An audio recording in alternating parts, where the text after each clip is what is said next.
मुस्लिम पसमानदा ये हिंदुस्तान के अंदर वो जातियां हैं जो मुसलमानों की वो जातियां हैं जो हिंदुस्तान में ही पैदा हुई। मुस्लिम पसमानदा शब्द पिछड़ी जातियों के लिए उपयोग में लाया गया है और पसमानदा का मायने ही होता है, ये एक फारसी शब्द है। पस का मतलब पीछे और मानदा का मतलब रह जाना, पीछे रह जाने वाली कौमें। हिंदुस्तान के अंदर पिछले कुछ समय से जो मुस्लिम पिछड़ी बिरादरियां हैं उनके नुमाइंदे, उनके ओहदेदार या उनके जो जिम्मेदार हैं उनके द्वारा लगातार जहां मुस्लिम अक्सरियत है जैसे उत्तर प्रदेश, बिहार, महाराष्ट्र, यहाँ पर लगातार तंजीमों के माध्यम से पसमानदा जातियों को फ्रंट पर लाने की कोशिश की जा रही है, मुख्य धारा से जोड़ने की कोशिश की जा रही है। लेकिन जब से विगत भारत के प्रधानमंत्री जी ने हैदराबाद के अधिवेशन में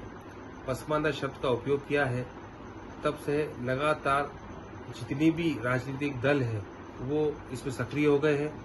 प्रधानमंत्री जी को आखिर पसमानदा के बारे में बात क्यों करना पड़ी और उनका क्या इसके पीछे उद्देश्य है? सीधा सीधा हैगा, हम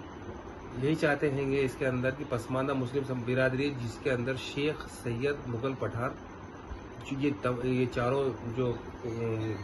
कौमें हैं ये सामान्य कौम में आती है और ये वो कौमें हैं जो मुसलमानों में बड़ी कौम है, सामान्य कौम है इनको, और ये शुरू से हर प्रकार से सक्षम रही है। इसके अलावा वो बिरादरियां जो हिंदुस्तान में पैदा हुई जिसमें मंसूरी, पिंजारे, नीलगर, मेवाती, नियारगर, कलेईगर, रंगरेज ऐसी दीगर 30-32 से ज्यादा ऐसी छोटी छोटी कौमें हैं जो उनको बराबर हक, उनका जो हक हिस्सा आज़ादी के बाद से मिलना चाहिए था वो उनको नहीं मिला है। इसी बात को लेकर कहीं न कहीं प्रधानमंत्री जी ने इस बारे में विचार किया है। हम यही चाहेंगे कि जब इस पर विचार किया है तो कम से कम जो मुस्लिम के अल्पसंख्यकों की संबंधित जितनी भी योजनाएं हैं उसके अंदर कम से कम इन लोगों को उसमें हिस्सेदारी मिलना चाहिए, ताकि कम से कम अगर इन तमाम पसमानदा जातियां जो आती है अगर उनको हिस्सेदारी मिलती है, इनके युवाओं को हिस्सेदारी मिलती है, इनके शिक्षित लोगों को हिस्सेदारी मिलती है और मिलती है तो जरूर ये बिरादरियां जो हर लिहाज से पिछड़ी है, चाहे वो शिक्षा के क्षेत्र में, चाहे स्वास्थ्य के क्षेत्र में हो, चाहे रोजगार के क्षेत्र में हो, तो हम यकीन रखते हैं कि ये जरूर मजबूत होगी। जब ये मजबूत होगी तो देश मजबूत होगा। आज नीमच के अंदर अधिवेशन किया गया है, मुस्लिम पसमानदा में आप चीफ गेस्ट थे, तो आपने क्या निर्णय दिया और क्या निर्णय निकाला है? हाँ, पसमानदा जिला अध्यक्ष जी के द्वारा नीमच के अंदर जो आज ये प्रोग्राम रखा गया है, इस प्रोग्राम के अंदर जब हम यहाँ आए तो देखा कि जितनी भी बिरादरियां हैं जिसका हमने अभी बताया है कि बिरादरियों के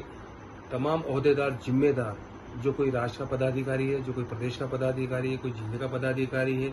और तमाम वो जिम्मेदार, चाहे वो हज कमेटी में काम कर रहा हो, चाहे वो कमेटी में काम कर रहा हो, चाहे वो पार्षद हो, तो वो अपने अपने जितने भी जिम्मेदार वो सब यहाँ आए हैं और उनका सबका ये है कि भाई पसमानदा को लेकर आज जो अधिवेशन किया गया है, तो ये अधिवेशन के माध्यम से भी हम भारत सरकार और मध्य प्रदेश के मुख्यमंत्री तक ये बात पहुंचाना चाहते हैं। जिस प्रकार भारत के प्रधानमंत्री जी ने जो बात कही पसमानदा को बारे के अंदर, हमें उनको जो बात कही है कम से कम उनको उस धारा में जोड़ने के लिए उनको ऐसे लोगों को प्रतिनिधित्व मिलना चाहिए। इसी बात को लेकर हमने अधिवेशन किया है और नीमच से शुरुआत की है। हम पूरे प्रदेश में धीरे धीरे इस बात को उठाएंगे। आप मुस्लिम पसमानदा का आपको प्रदेश अध्यक्ष नियुक्त किया गया है और इसी बीच आज आपने जो मंच पे से एक संदेश भेजा है कि जहाँ रहेंगे वफादारी से रहेंगे, जहाँ काम करेंगे वफादारी से काम करेंगे, इस संबंध में आप क्या कहना चाहिए? ये देखिए, जो इतिहास के जानकार हैं या जिन्होंने इतिहास पढ़ा है वो बड़ी बातें जानते हैं। जैसा कि हमारे नगर पालिका के पूर्व अध्यक्ष पप्पू जी जैन साहब ने बताया हैगा, एक उदाहरण दिया उन्होंने कि भाई महाराणा प्रताप और अकबर का युद्ध हुआ तो महाराणा प्रताप का सेनापति शेरशाह सूरी थे। तो शेरशाह सूरी एक पठान जाति के थे और सामंत थे और वो उनको मालूम था कि हम सामने जिससे लड़ रहे हैं वो भारत का उस तात्कालिक उस समय का सम्राट है, बड़ा उसके पास बड़ी बहुत ज्यादा ताकत की सेना है, फौज है। उसके बावजूद उन्होंने ये नहीं देखा कि हम हमारे जिससे लड़ रहे हैं वो हमारी बिरादरी का। उन्होंने ईमानदारी से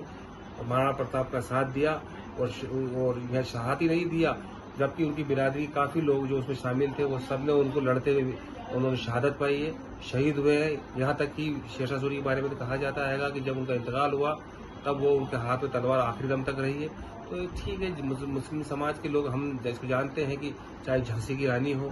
चाहे वो आज योम आज़ादी की लड़ाई हो, हर जहाँ भी मुसलमान को जो दायित्व दिया है, जिम्मेदारी दी गई है, बखूबी से उन्होंने ईमानदारी से उसको अंजाम दिया। आप मुस्लिम पसमानदा के प्रदेश अध्यक्ष थे, आप प्रदेश अध्यक्ष मुस्लिम पसमानदा का प्रदेश अध्यक्ष होने के नाते आप राष्ट्रीय स्तर पे आप क्या संदेश देना चाहिए? हम तो राष्ट्रीय स्तर पर हम देश के प्रधानमंत्री जी से, खास करके अल्पसंख्यक कल्याण मंत्री जो अल्पसंख्यक कल्याण के लिए होता है, हम प्रधानमंत्री जी से और प्रदेश के मुखिया से यही निवेदन करेंगे कि आप जो अल्पसंख्यक कल्याण की जो बात कही गई है और उसके संबंध में कम से कम पसमानदा मुस्लिम बिरादरियों के वो नौजवान, वो शिक्षक जो आज कम से कम बैठे हैं, उनको अपने इस योजनाओं में सम्मिलित करना चाहिए, उनको जिम्मेदारी देना चाहिए ताकि वो इसके माध्यम से अपने समाज का उत्थान कर सके, उनको मुख्य धारा में जोड़ सके। और आज मुस्लिम पसमानदा ने एक अहम बैठक की है, इस संबंध में आप क्या कहना चाहेंगे? हमारे देश के यशस्वी प्रधानमंत्री जी नरेंद्र मोदी जी ने एक चिंता व्यक्त करी थी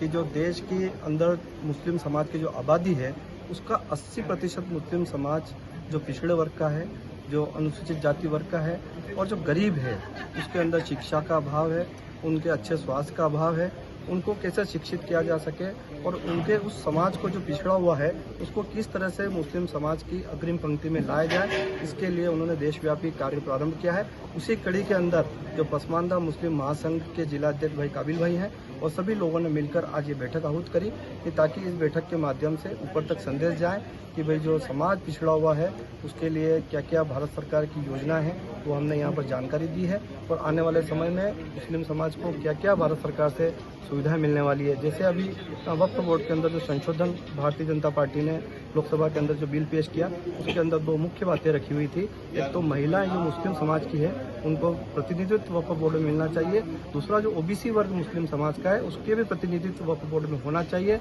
इस तरह के समाज को जो पिछड़ा हुआ है उसको कभी मौका नहीं मिला कि वो अग्रिम पंक्ति में आए। हमेशा से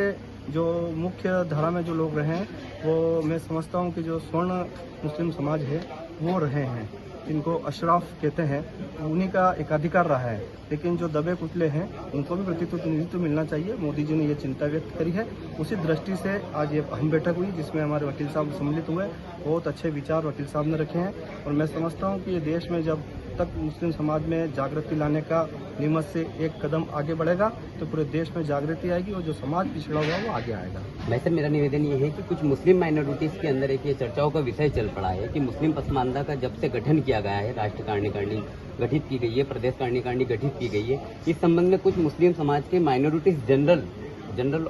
समुदाय का ये कहना है कि मुस्लिम हित को बांटने का काम कर रही है भारतीय जनता पार्टी। ये जो लोग राजनीति करते हैं और जो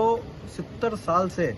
मुस्लिम समाज को भ्रमित करके वोट लेने का काम किया, लेकिन मुस्लिम समाज के लिए, मुस्लिम समाज के उत्थान के लिए जिन्होंने काम नहीं किया वो भ्रम फैलाने का काम कर रहे हैं। 2014 से 2023 का आप कार्यकाल उठाकर देखें और मुस्लिम समाज के एक एक व्यक्ति का आप जब सर्वे कराएंगे तो उनकी 2000 के पहले की आर्थिक स्थिति और 2014 के बाद की आर्थिक स्थिति में जमीन आसमान का अंतर आया है। ये भारत सरकार की नीतियों के कारण आया है। भारतीय जनता पार्टी देश के अंदर जन्म लेने वाले हर जाति, वर्ग, धर्म, समाज के लिए खड़ी है, उसके उत्थान के लिए काम कर रही है। ये बात निश्चित है कि हर समाज का, किसी भी समाज का गरीब व्यक्ति है उसको शिक्षा मिलेगी, वो आगे बढ़ेगा, चाहे वो किसी धर्म संप्रदाय का हो, तभी देश दुनिया के अंदर सिरमौर बनेगा।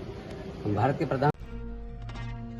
हमसे जुड़ने के लिए हमारे YouTube चैनल को सब्सक्राइब करें।